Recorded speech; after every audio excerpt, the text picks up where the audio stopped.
You think zombies belong to movies, to horror stories, to Halloween masks? But what if I told you the Walking Dead were once believed to be real?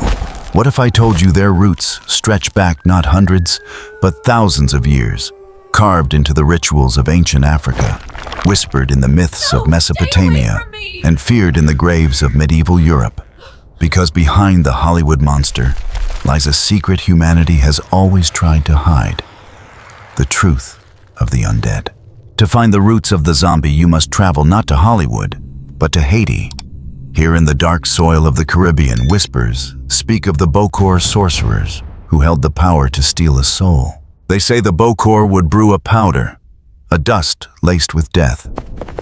Within it lurked poisons drawn from pufferfish and rare plants, toxins that could slow a heartbeat until it seemed to vanish. A victim would collapse pale, breathless, and soon after be buried alive. But death was not the end. For when the bokor returned, they would raise the body from its grave, not truly alive, not truly dead, but trapped in a state of eternal servitude.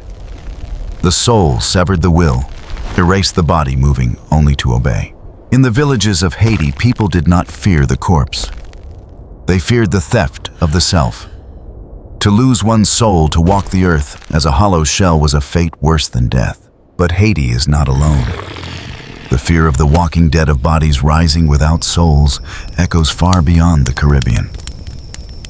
Because if you dig deeper past the jungles of Haiti, past the islands of the New World, you will find the same shadow waiting in other lands, other ages. From the deserts of Mesopotamia, to the tombs of ancient Egypt, to the misty graves of medieval Europe, humanity has always whispered the same fear. The word may change, the rituals may differ, but the horror remains the same: the dead who will not stay dead. Haiti gave us the word zombie, but the fear it names is far older, older than maps, older than empires. Because if you peel back the centuries, you will hear the same whispers in lands that never knew the Caribbean. In Mesopotamia, the cradle of civilization, people spoke of the Giddim, restless spirits of the dead, who clawed their way back into the world of the living. Clay tablets warn of them rising from the underworld if the proper funerary rites were neglected. These revenants brought sickness, madness, and misfortune, not because they were evil, but because they had been forgotten. The living owed them offerings, and without these, the Giddim wandered half shadow, half flesh, neither gone nor alive. In the ancient imagination, the true terror was not decay, but neglect, the horror of being erased. Further west in Egypt, the dead were bound with ritual, their bodies embalmed, their souls weighed against the feather of Ma'at. But even here, the fear persisted that a body might rebel against death. Archaeologists have uncovered burials where corpses were bound, jaws wired shut, limbs pinned. Why? To prevent them from speaking, from walking, from rising. Some texts describe the mut, or dead, who lingered to harm the living. The Egyptians mastered the art of preservation, yet beneath that mastery lay a darker obsession, ensuring the dead stayed silent. Centuries later, across the cold soil of medieval Europe, the nightmare returned. Here they were called revenants, corpses that rose from their graves to stalk villages, spreading plague and fear. Chroniclers wrote of entire towns terrified by the dead who would not rest. The solutions were grim. Bodies were dug up their chests, pierced with iron stakes, skulls were severed. Sometimes stones were crammed into mouths to silence their hunger. Archaeological digs in England, Poland, and Ireland reveal skeletons mutilated in precisely this way. These were not accidents. They were desperate attempts to control something no priest could bless away. Notice the pattern. From Mesopotamia's Giddim to Egypt's bound corpses to Europe's revenants, the stories change, but the shadow does not. The dead rise not simply to eat flesh, but to haunt memory. They embody the fear that death is not a closed door, but a door left half open, and that something may step back through it. And each culture dressed the fear in its own symbols. Mesopotamia imagined spirits forgotten by ritual. Egypt imagined the carefully embalmed body breaking its bindings. Europe imagined bloated corpses spreading disease. Yet all whispered the same truth, that humans have always feared not death itself, but the return of the dead in corrupted form. Think of it, 3 civilizations, separated by oceans, languages, and centuries. Yet all performed the same acts of control. Spells, bindings, mutilations, rituals. All to keep the body from rising, the soul from wandering, the dead from undoing the boundary that protects the living. The zombie of Haiti is not an outlier.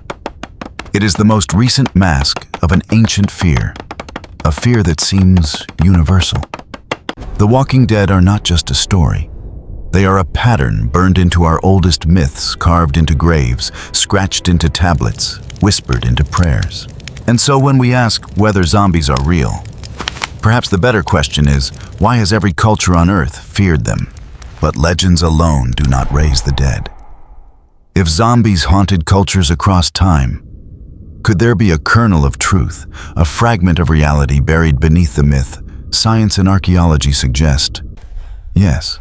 In Haiti, anthropologists uncovered the secret of the bokors' infamous powders.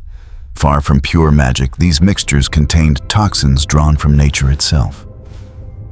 Chief among them was tetrodotoxin, a poison harvested from the pufferfish. In high doses, it kills instantly. But in smaller amounts, it does something more insidious. It paralyzes the body, slows the heartbeat, and lowers breathing until even trained doctors struggle to detect life. To the eyes of villagers, the victim appears dead. Yet consciousness remains trapped within a motionless shell. Imagine being awake, aware, but unable to move as you are lowered into the grave. That terror alone could create the myth of the Walking Dead. Then comes the second stage. Some accounts suggest that once the victim was dug up, the bokor would administer hallucinogenic plants like Datura stramonium, the so-called zombie cucumber. Its alkaloids induce delirium, confusion, and loss of willpower. Combined with trauma and isolation, a survivor could become exactly what the myth describes, a hollow servant stripped of identity, moving without freedom. Modern neurology sees not sorcery, but chemistry. Yet in the eyes of the villagers, this was resurrection. Archaeology adds another layer. Across Europe, excavations reveal graves that bear marks of fear, not reverence. Skeletons with iron stakes driven through the chest. Skulls split from bodies, jaws filled with bricks or stones. These were not simple burials, they were acts of defense designed to prevent the corpse from returning. One site in Poland uncovered a 16th century skeleton with a sickle placed across the throat. If the dead tried to rise, the blade would sever its head. This was ritual made physical, a crude but chilling technology of control. Even older evidence lies in Mesopotamia and Egypt. Clay tablets describe rituals to send back the dead, echoing medical descriptions of disease spreading through communities. Could revenants have been attempts to explain contagion long before the germ theory? Imagine a plague sweeping through a village. No! One corpse rises in memory, blamed for the sickness, and the cycle of myth begins. In Egypt, bound limbs and wired jaws may reveal not just symbolic magic, but practical fear, ensuring that the embalmed body could never return to walk the earth. Modern science proposes another clue: catalepsy and locked-in syndrome, rare conditions where a person is alive, but completely paralyzed, appearing corpse-like for hours or even days. In times without medical tools, how many were declared dead, buried, and later discovered awake? The horror of premature burial was not only possible, it was common. Some coffins from the 18th century were even fitted with bells to let the mistakenly buried ring for rescue. Behind every superstition may lie a real scream. And so when we peel back the veil of myth, we see fragments of reality: toxins that mimic death, diseases that spread like curses, neurological conditions that mimic corpses, and graves bound with iron to keep the dead contained. Science does not erase the legend of the zombie. It sharpens it. Because if chemistry can rob you of your will, if paralysis can trap you in your body, if premature burial can place you underground alive, then perhaps the line between myth and reality is not as wide as we wish. The question is not whether zombies exist as flesh-eating monsters. The question is, how close does nature already bring us to that nightmare? Strip away the rituals, the poisons, the graves, and the zombie remains. But what does it mean? Why does this image of the walking dead linger across cultures, across centuries, even across oceans? At its heart, the zombie is not a monster of flesh, but a mirror of fear. It embodies the terror of losing the self. In Haiti, people did not fear the corpse. They feared the theft of the soul. To become a zombie was to exist without memory, without freedom, reduced to a body without will. In that sense, the zombie is the perfect metaphor for slavery, a reality etched deep into Haitian history. The undead laborer condemned to eternal servitude is not just a myth. It is an echo of chains, plantations, and stolen humanity. In Mesopotamia, the Gidim symbolized neglect. The dead returned not for blood, but for remembrance. To be forgotten was the true death. Here, the zombie reflects the fear of erasure, that our lives might vanish without trace, and that we might claw our way back into memory at any cost. In Egypt, the bound corpses represent a different anxiety, the fear of disorder.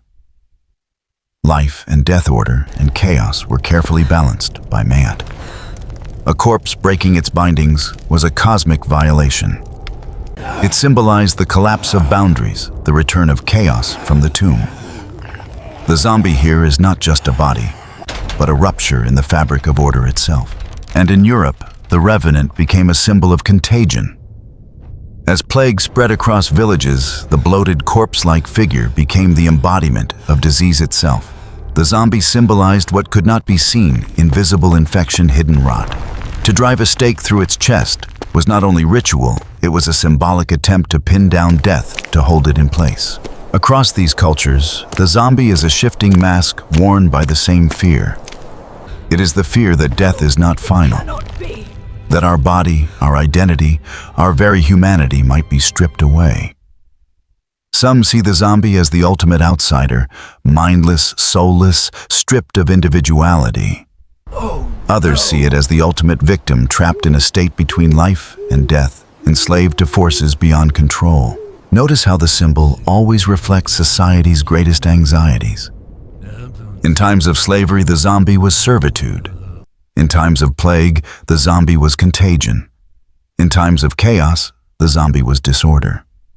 And today, in the age of mass consumption, modern films portray zombies as endless hordes, reflections of ourselves as consumers devouring without purpose. The walking dead have always been us. This is why the symbol endures. It does not belong to one land or one story.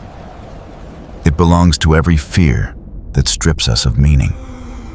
To lose control of our bodies, to lose memory of who we are, to be forgotten, erased, enslaved, consumed, to live without truly living. The zombie, then, is not just about death. It is about the loss of what makes us human.